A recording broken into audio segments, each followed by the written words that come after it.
Grace, mercy, and peace to you from God our Father and from Jesus Christ our Lord. This is the day that the Lord has made. We are glad and we're rejoicing in it. It is a good day to be alive. It is a good day to be in Formation Saturday with each and every one of you. You know, we started Formation Saturday as an opportunity for us to kind of have conversations around leadership, around finance, around the issues of life, so that we can kind of be discipled, receive some impartation, and so that we can grow in life and in leadership as we do this thing called life. As I taught you a couple of weeks ago, the experiment of life.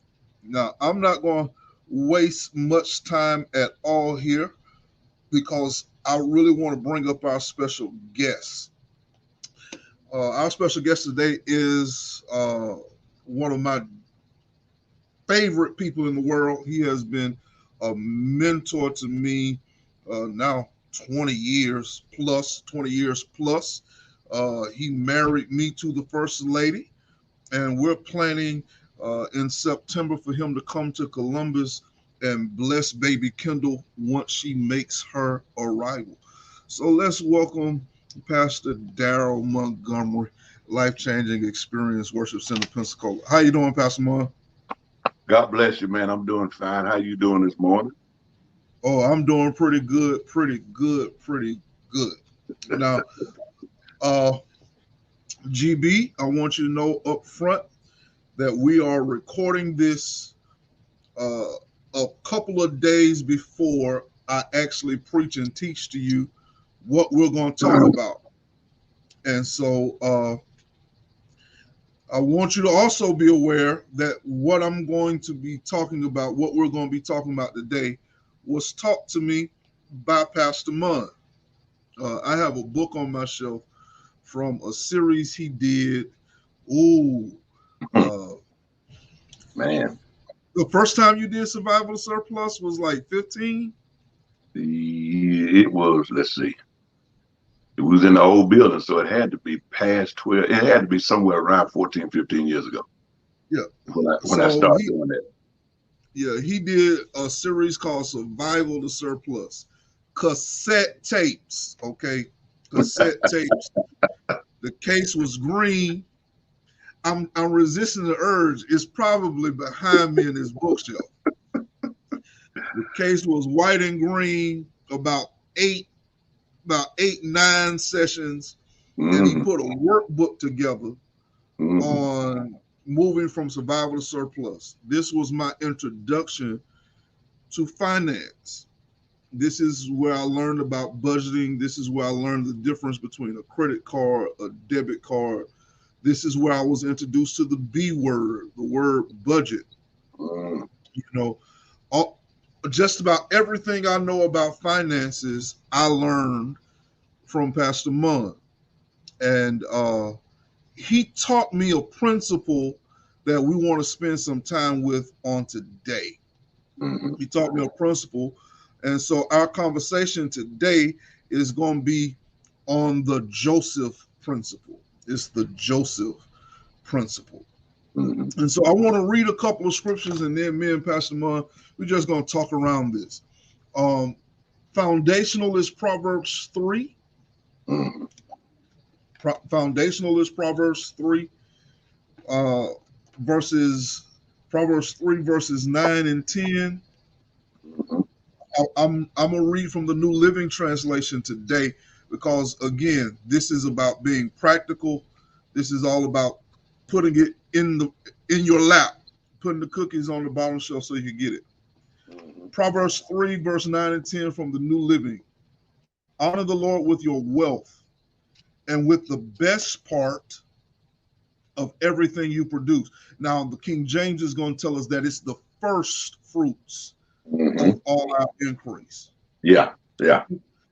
Then verse 10 gives you the promise. If you honor the Lord with your wealth, if you give God the best part of everything you produce, the first part of what you increase, then he'll fill your barns with grain and your vats will overflow with good wine. Yeah. And so that's key.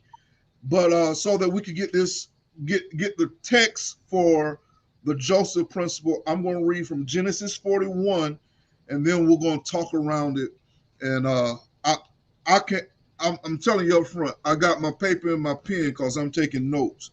I'm taking notes today. Verse 47, Genesis 41. In the 7 plenteous years, the earth brought forth by handfuls, and he gathered up all the food of the 7 years which were in the land of Egypt, and laid up the food in the cities, the food of the field which was round about every city, laid he up in the same. And Joseph gathered corn as the sand of the sea very much, until he left numbering, for it was without number. Well, what is he doing? Well, that's up in verse 34. He says to Pharaoh, appoint officers to take up the 5th part of the land in the 7 plenteous years. Let them gather up all the corn, all the food of those good years, lay up corn under the hand of Pharaoh, and let them keep them in food cities. And that food shall be for store to the land against the 7 years of famine, which shall be in the land of Egypt, that the land perish not through the famine. So that's going to bring me to my first question. I'm not going to try to explain it. I'm just going to bring this first question, and we're going to jump in. Mm-hmm. So how, Pastor Mon, because what we're seeing in Genesis 41 is what I want to call cycles of plenty and cycles of lack. So how do we learn to identify the difference between those two cycles? Pastor, I've learned to view life in many areas as a roller coaster. You're going to have some ups, you're going to have some downs, some ins, some outs, some haves, some have-nots. That's just life in any area. It's going to be good, it's going to be not so good. That's the roller coaster effect of life. But even financially, things are not always going to be the best. You're going to have some up times, some down times, some good years, some not so good years. And that's basically what the text is expressing there. God loved Israel enough to set something in place by using Pharaoh's dreams to send a forewarning. And he'd already gifted Joseph to not only with the gift of administration and management and so forth, but he also gave him that gift to interpret dreams. And so he strategically placed Joseph where he needed to place him so that those dreams could be so eloquently disseminated. And now he's in a spot now so he can interpret that dream, those dreams rather. But the way we do that now to identify those cycles of plenty and cycles of lack, you mentioned it earlier, is that B word. Your finances are going to have some unpredictability to it. Everybody's does, until we get to a level to where it doesn't matter, what happens, when we get up to that higher amounts of money that we're generating, that we've stored up. But most of us are not there. Most of us are living till Friday. Most of us are living from paycheck to paycheck, and we don't know what to do sometimes. But the only way we're going to identify, that's the key word. I'm glad you posed that question that way. That word identify is huge. And the only way we can do that is through the medium of a budget. We have to make sure that we incorporate a budget into our financial working system. Most of us as African American, we didn't grow up learning anything about budgeting. Our parents didn't teach us, but they can't teach us something that they didn't know. They just kind of made it. They just kind of got by the best they could. But I'm pretty sure that we have people that's going to be watching us, that's watching us now, that are in a position to where they're tired of just getting by. They're tired of the roller coaster effect of money. They're tired of not having enough, and it starts right there. And you got to identify it through a budget. Your budget is key. Yes, it because one of the things, this was the exercise he gave us when I first heard him teach this. Mm-hmm. He said, get you a small notepad that you can keep in your pocket. Right. And every time you spend money, right, write it down. Write it down. He said, every time you spend money, write it down, because you have to discover where your money is going. Where it's going. That's it. And so if you are not committed to putting it on paper, spend it on paper before you spend it on paper. That's right. That's right. And so another principle he taught us was you do your budget at the beginning of the month, and then you review your budget at the end of the month. Right. That's right. Why are we pushing this so? Because if we don't take this step, we won't be able to identify, well, hey, in the months of March, April, and May, I'm going to have an uptick in finances. Right. In the months of October, November, December, I'm going to have a downtick in. Right. So I have to start paying attention to my cycles of increase, my cycles of decrease, so I can prepare. That's what all this is about. Yes, it is. All of this is about being prepared for when you are down, so that you're able to take care of your responsibilities. You know. Now, so I want to throw one thing in here, because all of the listeners, those that are watching, and I'm pretty sure if you have not already taught it, you're going to teach this. Those three phases of giving, because giving is huge in it. It's huge in it. You got to give to God. You got to give to yourself. You got to give to your future. For the believer, you got to give to God. And you'll go more into detail when you get into that teaching. You got to give to yourself. That's what we're talking about here. We're going to disseminate that. We're going to explain that, chew it up so you can have it. But then you got to give to your future. Those three areas for the believer, we have to get down. We got to get those things down if we're going to be financially better off, let's say. Okay. And so those things have to be done. I want to throw that in. Absolutely. And we're going to come back to this in just a moment, because this is literally he's already let the cat out of the bag. This is literally what this principle is all about. Man. I want to give to God. Right. I got to take care of myself. Right. But I got to have my eye on the future. I got to do something to get myself ready. So since we've already let it out the bag, let's go to this second question. Okay. So what exactly is the Joseph principle? Okay. And I kind of put something together, and I'm gonna set it to the side here, and we're gonna talk about it. All right. Now, I want to reiterate that scripture. Just pull out a couple of things that you said in Genesis 41, verses 34 and 35.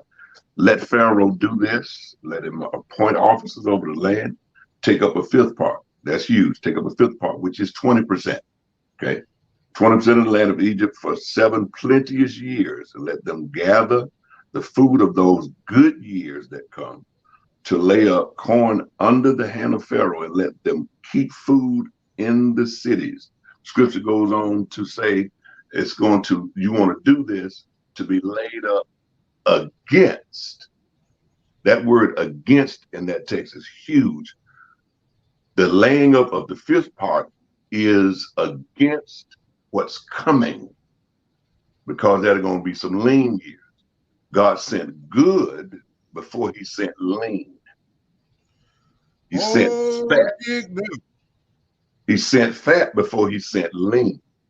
But now it's up to us to prepare for what's coming. That's what this principle is all about. The Joseph principle is all about, and I think you just said it, Pastor, is to lay up something, to prepare ourselves, to get something in place to counteract what's coming. Now, we can't do anything about what's coming, but we can do what we can, or do something about how we survive it, or get through it, or prosper through it, be fruitful through it, so that everything can remain as it is as we continue to build for the future. Absolutely. So I'm gonna bring this graphic up based off of what we said. Right. We're gonna bring the three gives up. Give to God. Give to God. We know that when we tithe, that's 10%. Right. Pastor just told us that Joseph's word was set to the side, a fifth part, which is 20%. Right. This is your future. Right. This is for your future. So right. You save wisely. Right. And then you take the remaining 70%, give to yourself. This is your living expenses and what you need to survive day by day. The Joseph principle says that you can reduce your lifestyle to 70% of your income and save 20% of your income. Give to God 10% of your income, and it'll change your life. Yes, it will. It'll change your financial life. Yes, it will. Pastor, I was for a good number of years generating quite a bit of money. I mean, my wife and I we generated quite a bit of money. This is what really prompted this all those years ago. But at the end of the year, I didn't have anything to show for it. I said, now how can I generate this amount of money? And at the end of the year, I didn't have much to show for it. And I started doing something. I started to say, I gotta make a change. I gotta do something differently. Because if you don't do anything different, you won't get anything different. So I had to change my system, I had to change my strategy. I started identifying where all this money was going. Because that analysis is imperative for future growth. And so once I started identifying it, I was able to start saving, start putting money away. But at the same time, I never stopped. I never had a problem with tithe or offering a seed. None of it. I always gave to God. My dad really drove that into us growing up. But that 20% and managing that 70% was where the error was. And I think that's what most of us are now. If we can manage to make some wise decisions with that 70, while at the same time working that fifth part, that 20%, setting it aside. I call it my corner money, put it over in the corner.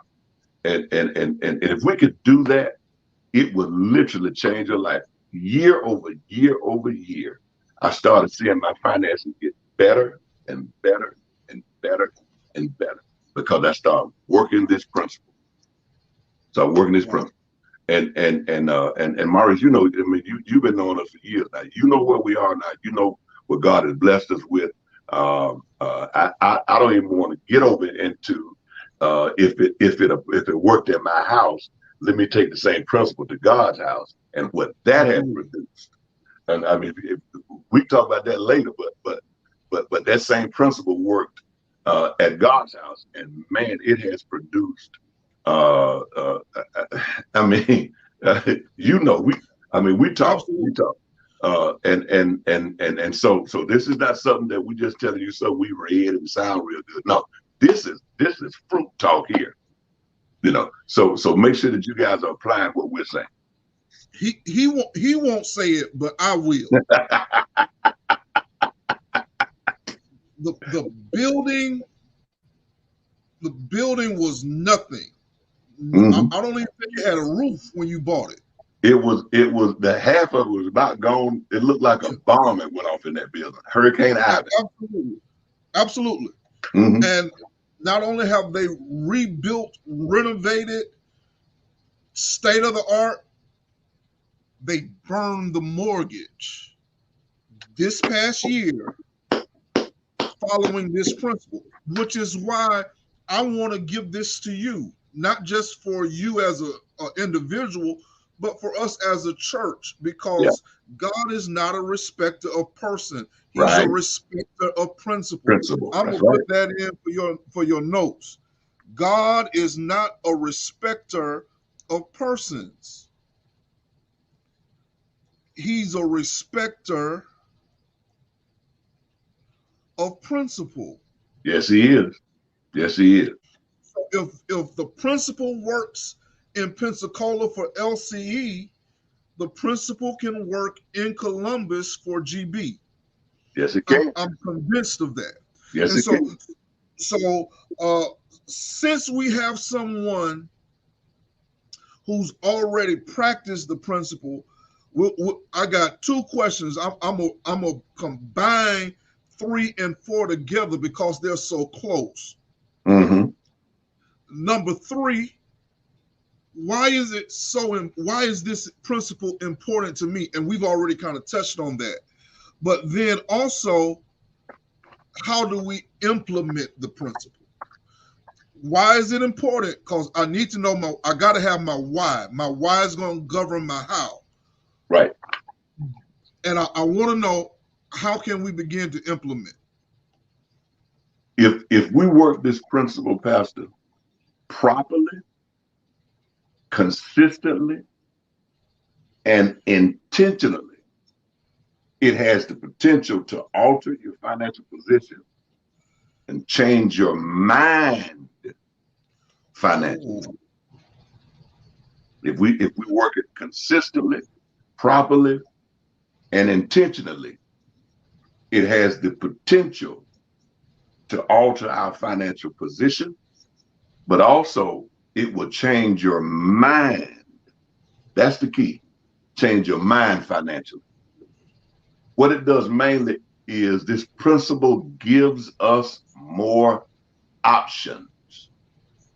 For those that are watching, make sure you take that note down, because when we as believers, particularly us as African Americans, and I keep bringing it up because we've been devoid of teaching in this particular area for years, and this type of teaching should start at home. And since we've been devoid of it, we've just been left with what's been passed down that we've gathered through osmosis, just kind of watching our parents, just watching people. And since their system wasn't as efficient as it could be, or as fruitful as it could be, we kind of adopted what we saw, because whatever we deem as right becomes normal to us. And we just kind of had things just passed along, not realizing that there's a better way. And so the only option we had was to live till Friday, was to live just enough to get by, to live until we get our what is it, the income tax check. We just lived until those days, to give us some areas of relief. Our income tax comes and it gives us some areas of relief, but the relief only lasts a couple of 2 or 3 weeks, maybe a month, and we're right back in that same cycle again. This principle gives us options, because if we work it right, we will begin to see things grow a little bit, which gives us some options. Let me throw a couple of things in already. I'm gonna show you. I'm gonna show you some of the options that this particular principle will give, because if we make some do some intentional saving, if we do some strategic management, and here's a huge one, if we do some decisional maneuvering, you got to make some tough decisions, some wise decisions. Maneuvering means moving things around, kind of putting yourself in different positions because you've picked up tips and tools, and now I'm working this thing. Okay, so you got to have consistent saving. But then I'm gonna give you a couple of tips that you can use. I think you alluded to it. I call it buy it before you buy it. Okay, let me give an example of what I'm talking about. If I'm going to buy a vehicle and I don't know if I can afford it, if I want a particular vehicle, I have to see if I can afford it before I go and sign the paper. Way you do that is you take a number of months. I'd say start with 6 months, and you buy it before you buy it. So you let your budget get acclimated to you already spending X amount of dollars. Let's say $400. You know, because these days you ain't gonna get a whole lot for, you know, somewhere between $300 or $400. So you take $400, and instead of you know, spending on something, you know you're gonna buy the car. You know you need the car. So you buy it before you buy it. You pull it out of your budget. You pull it out of your normal income coming in, and you stick that over in the corner. Stick it over in your bank account, so your budget can feel 400 leaving before it has to leave. You see what I'm saying? So you buy it before you buy it. So after 4 to 6 months, now I've adjusted everything to fit $400 leaving my budget. Now I know I can afford the car. You see what I'm saying? But here's what happened. Since I bought it before I bought it, I took the $400 for 4 to 6 months and put it over in the corner. Now I got 4 times 6, that's $2,400 sitting over in the corner. When I go to buy the car and they say I need a down payment, I don't have to freak out. I got it already. So actually I killed two birds with one decision. One strategic decision, I killed 2 birds. I discovered that I can't afford the car. My budget has acclimated or adjusted itself to fit the 400 leaving. And now I got my down payment already over there. Wow. See what I'm saying? So that's just one of those trips. Buy it before you buy it. Another one is save what you save. Okay. What do you mean by that? If you know you're going to buy something, if it's a high dollar item, a big ticket item, or whatever it is, you know you're gonna buy it. You know you're gonna spend that money. Once you start working your principle and you have money over in the corner, if for some reason you're blessed to find that item much less than what you were going to spend, now you go ahead and buy that at that much less, and the difference of what you were going to spend versus what you paid for, you stick that over in the corner. So now I saved. If I was going to spend $800 on it, I know it, but I found it somewhere, same thing, for $200. I saved $600. So instead of going and blowing the $600, I save what I saved. I take the $600, stick over in the corner, and now I'm buffering. I'm still buffering. I'm buffering my future. Okay, so I'm putting stuff over there. Now, when I start working this, now I can borrow from myself. Now I become my own bank. I become the lender, and not the borrower. So now, if I need to buy something, furniture, appliances, washer, dryer, whatever it is, instead of going to the store and let them talk me into putting it on time, putting it on an account or whatever, when I'm paying them interest, which is free money that you're giving them, I go to my bank account and I ask myself, I say, self, myself says, I need to borrow $1,200 to buy this refrigerator.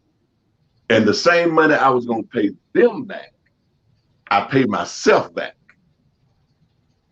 You see what I'm saying? So I take the 12 out of my savings account, go buy the refrigerator, and if they was gonna charge me $180 a month for however long, I just pay myself back $100. I was gonna pay them anyway. I just pay myself back. So I'm putting the money right back. So now I'll put myself in a position that I can do business with myself without a third party being involved. I keep the money in-house and I just work my business. That's decisional maneuvering. You see what I'm saying? So once I position myself, I can start doing those things. Now, it's gonna take a little while to get there. It'll take a little time. But once you get there, you can start doing some things like that. I mean, we did some things like that when we bought this house. I told Copac, let's just go ahead and pay your car off, which was a substantial amount of money. And I said, don't worry about it. We just start whatever the note was paying them, we just start putting it back in the bank. So we borrowed the money from ourselves, basically. And we just put it back every month until it gets back up to where it was. Yeah. But now the car, I owe no money on no cars. Her car, and you know her car. It's a high-end car. My truck been paid for.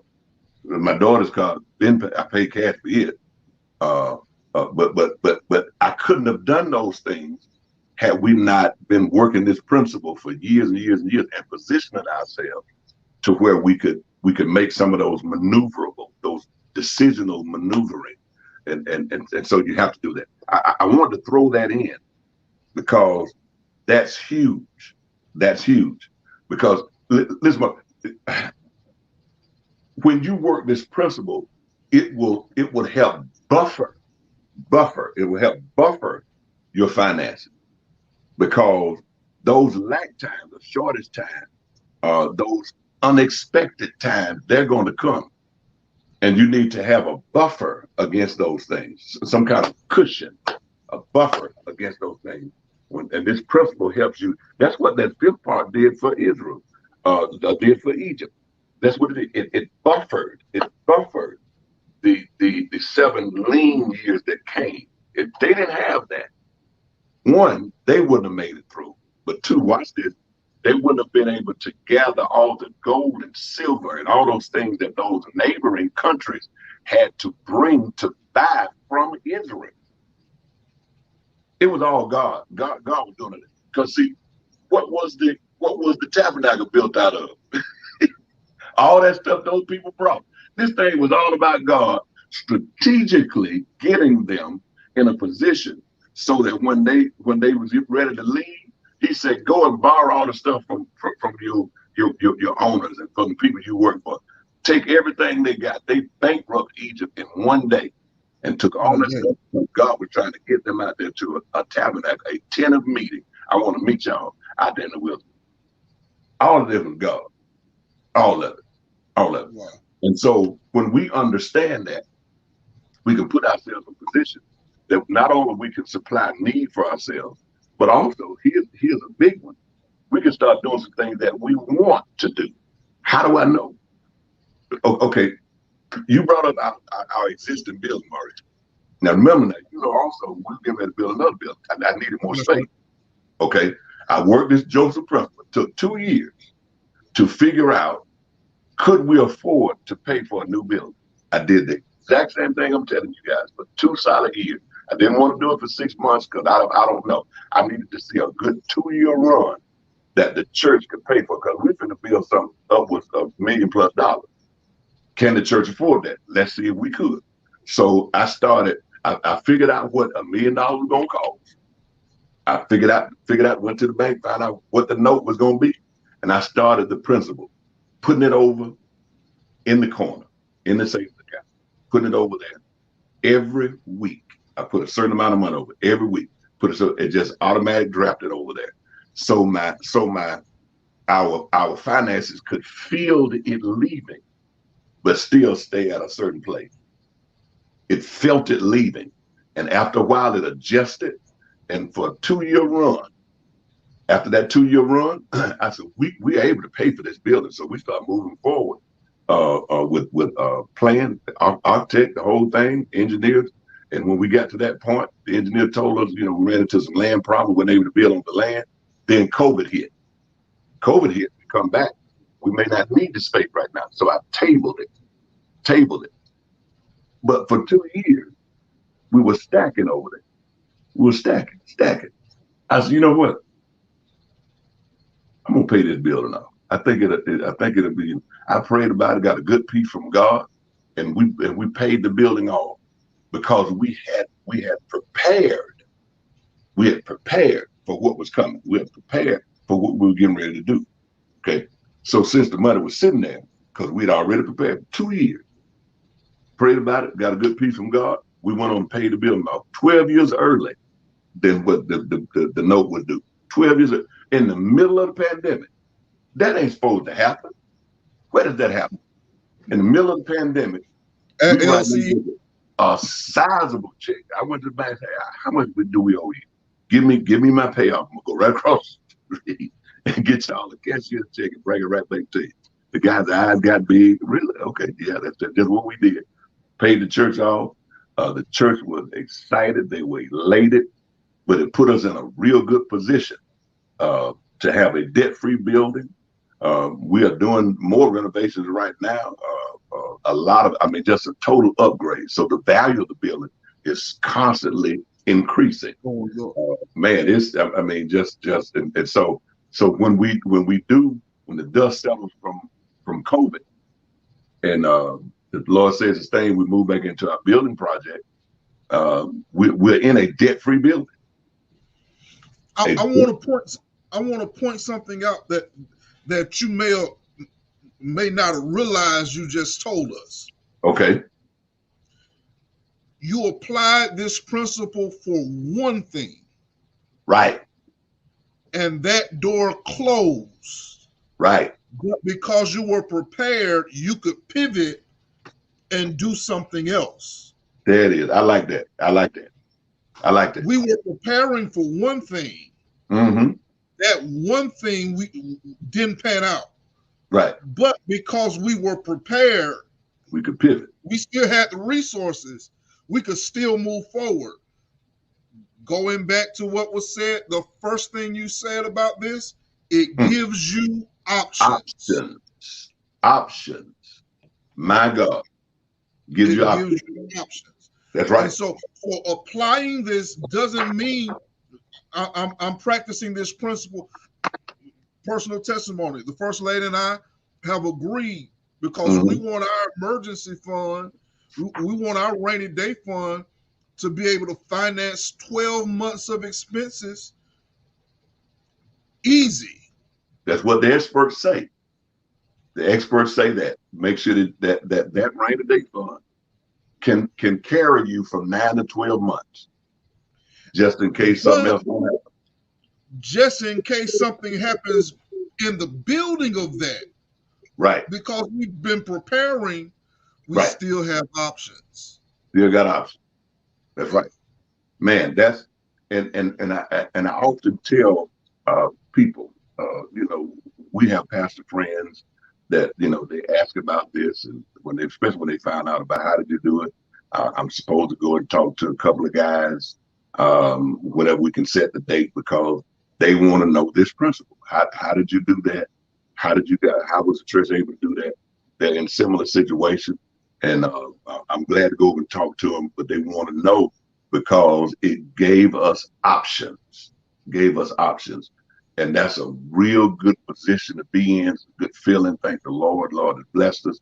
But for all of the listeners and the watchers, I wouldn't sneeze at this principle. I would really, really pay close attention to operate this at your house. And for the members of GB, follow your leadership as he leads you into this new era, new direction. Because it has the ability, and I'm living proof of it. This ain't somebody Maurice got y'all, I call him Maurice, Pastor got y'all just somebody. This is living proof. This is not something we read. This is something we've done. It works. Trust me. And so when he begins to talk to you all about that, pay close attention, follow his leadership, and he said earlier, God is not a respective person; He's a respective principle.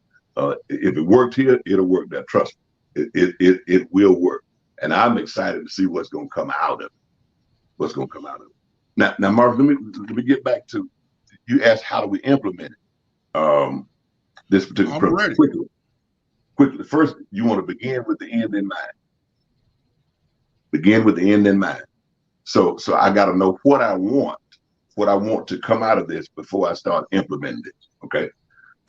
You want to do that written budget on purpose and on paper, where every dollar has an assignment and a mission.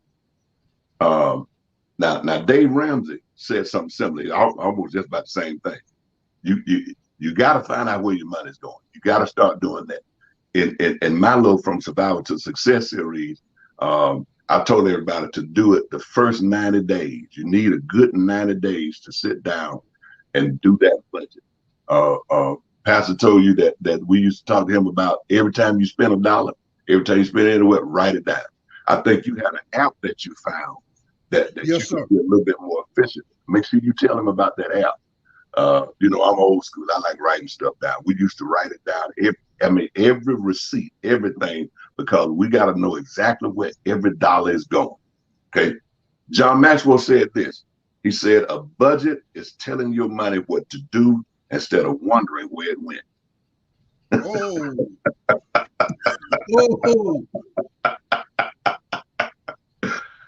Woo, boy. He says, a budget is telling your money what to do instead of wondering where it went. So I assign my finances. I tell it what to do. I'm in control of that. Okay. You want to do that. Number 4, you want to set some financial goals that are integrated into your household budget. So set some goals. What do you want to be able to do? I'm big on immediate goals, short-term, mid-term, long-term goals. I think I talked to you about that one time, Martin, when we were talking, how you have to make sure that you can set some goals out there so that you can set some short-term goals. You got to prove it to yourself that you can do it before you set a long-term goal. Don't set big numbers out there just yet, but start with those numbers so you can prove to yourself. Do it in a year, and by the end of the year, I want to be able to save X amount of dollars. By the end of the year, I want to be able to save this amount of money.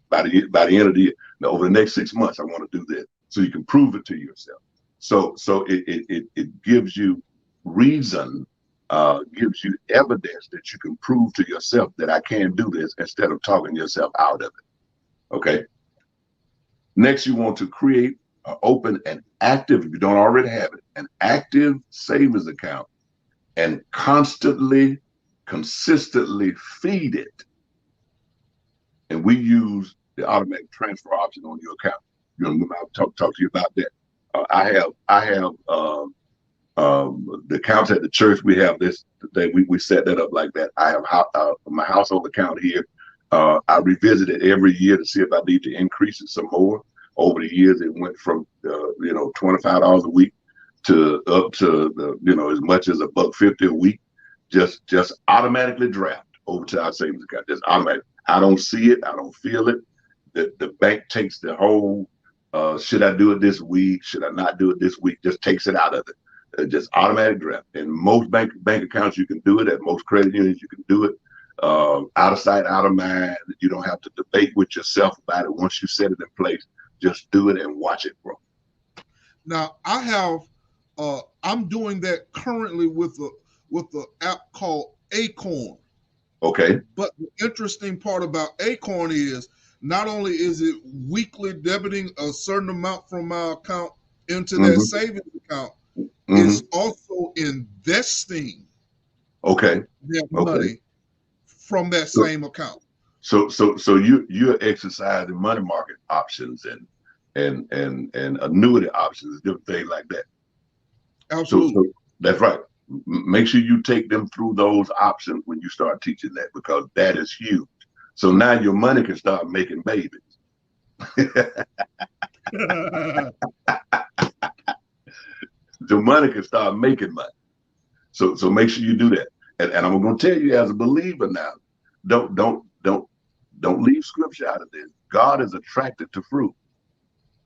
Remember those talents, the 5, the 2, and the 1. When the 1 didn't do nothing with it, he took the 1 from it and gave it to, not the 2, he gave it to the 1 that did the most, because God is attracted to fruit. Feel what I'm saying? So when he sees that you are a fruitful person, that you're making those decisional maneuverings, and you're making some things happen, you are moving and shaking, you're doing some things. When you are a fruitful person, God can trust you. He can trust you. You're giving your tithe offering, you're sowing seed, but you're managing and you're working that 70. That is huge. You're working that 70. And God is attracted to someone that lives in the black and not someone that lives in the red. Okay, so make sure that you're doing that, and God's gonna bless you. All right. Let's see where I'm at. Set savings goals for the upcoming year. You could there's several different 52-week saving challenges you can do. They got one that you can do like a monthly thing. You go save $20 a week, $40 a week, 60, 80, and 100. Start back over 20, 46. And I think that would produce like $3,000 at the end of the year. You got one where you can add $1 every week. You start off with $1. Then the next week you add $1. So that's 2. Next week you add $1. And by the time you get to the end of the year, you will have given or invested, if you will, $52 per week. You should end up with, I believe it's $1,378. That's an easy one that you could do. Just add $1 per week to what, not saving a week. You're adding $1 to what you've already given.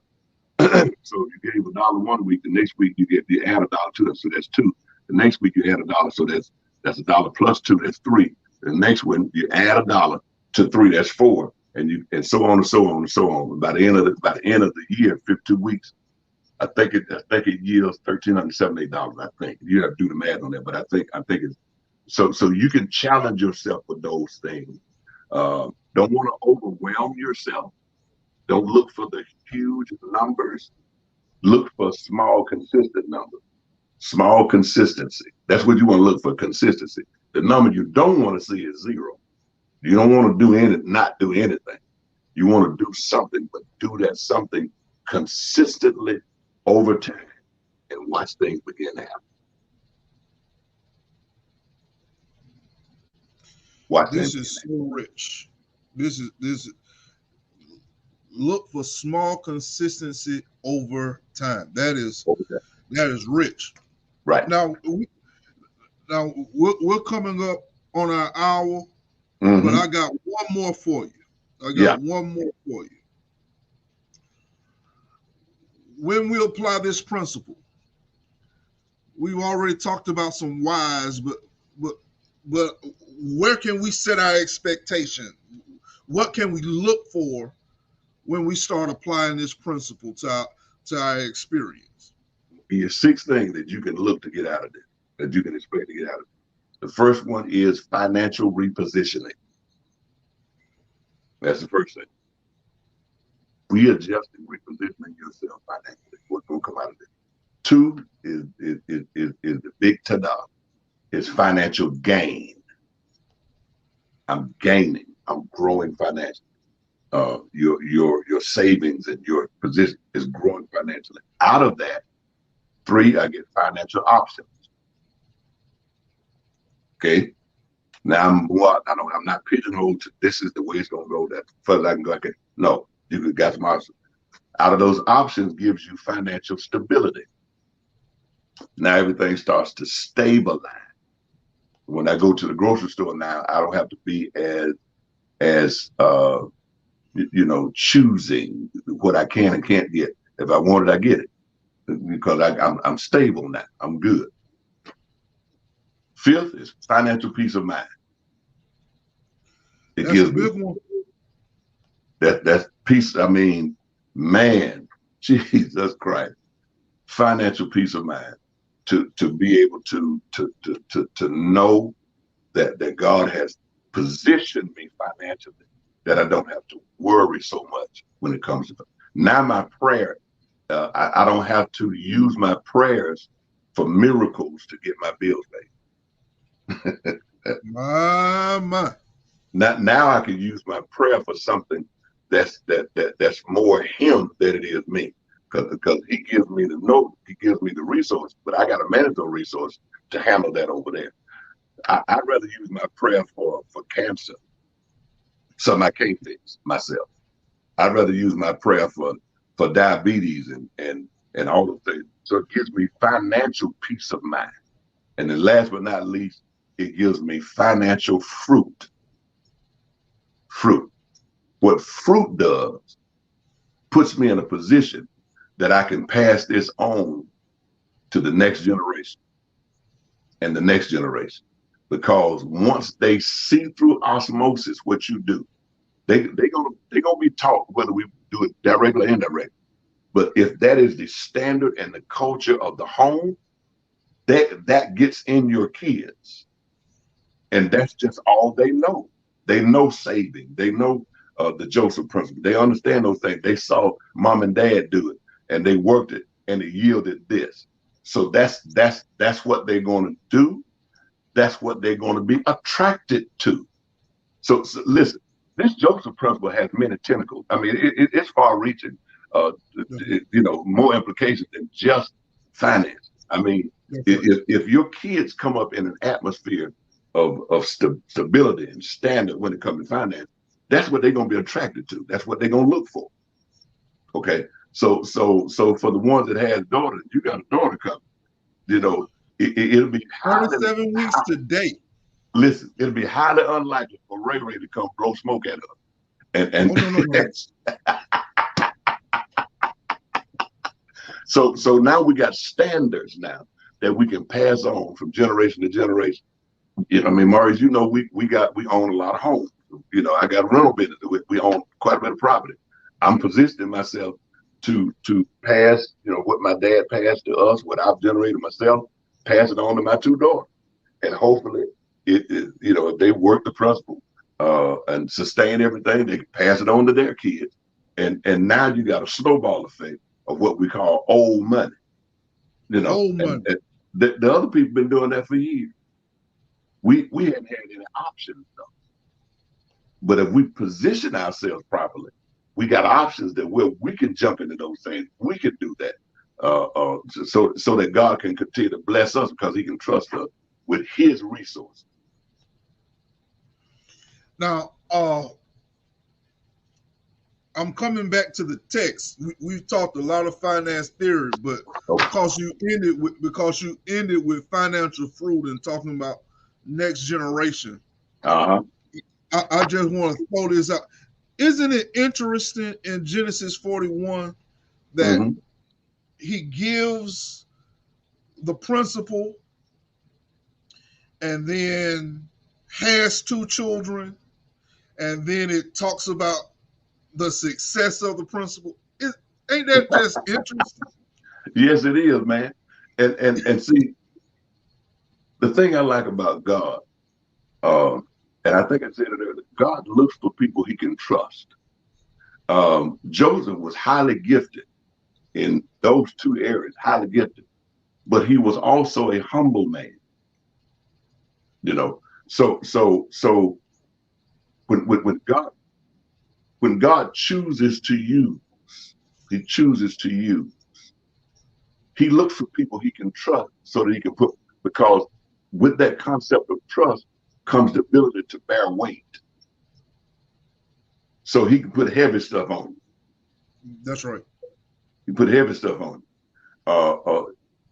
GB, make sure y'all follow good leadership because I think God can trust him with heavy stuff. And if God can trust him with heavy stuff, you should be able to trust him with heavy stuff too. Look at the decisions that he's made since he's been there. Look at the things that he's done since he's been there. That's fruit. Fruit. God is attracted to fruit. Joseph was a fruitful man. Everywhere they put him, whether it was in Potiphar's house, whether it was in prison, he bared fruits. God is That's right. attracted to fruit. All right. That's So follow leadership. Follow leadership. He's a Bible scholar.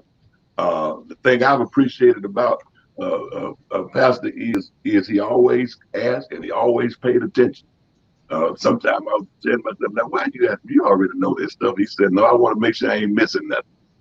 That's right. Go ahead. And see the reason, and I want to take a personal privilege to say that the reason I continue to ask Pastor Munn questions, I call him to help talk me through decisions with you, GB, because this is something that you want to stick in your back pocket. Fruit gets stale. Mm-hmm. So we can't just look at old fruit. Right. We have to look at progressive fruit. Right.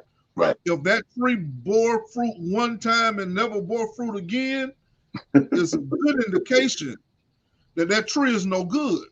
Right. But if that tree keeps producing fruit, there keeps being cycles of abundance in the life of that tree. Okay, let's go back and get from that tree. Pastor Munn has a track record. What, LC is 22 coming on 23? That's right. 23 this year. Yeah. I've been following him since before LCE was LCE Worship Center, when it was the community choir. Watching how he organized and how he wouldn't even direct sometime with the community choir. He was behind the scenes pushing others, producing fruit. So I would say at least 25 out of my 33 years, I've been watching consistent fruit. Right. And I make that point to say that you need to have people in your life who are regularly producing fruit. They're not just talking. You can go back and say, hey, I saw this work, and I saw this work, and I saw this work. Right. And again, personal, me and the First Lady, we're asking God. I told you all last year, we're praying about a house. Well, I'm going to keep talking to Pastor Munn because I watched him move from the first house to the second house to 1, 2, 3, 4. You know? Yeah, I've watched him do it, and I've watched him do it by operating the principle. Right. So yeah, I'm excited about this.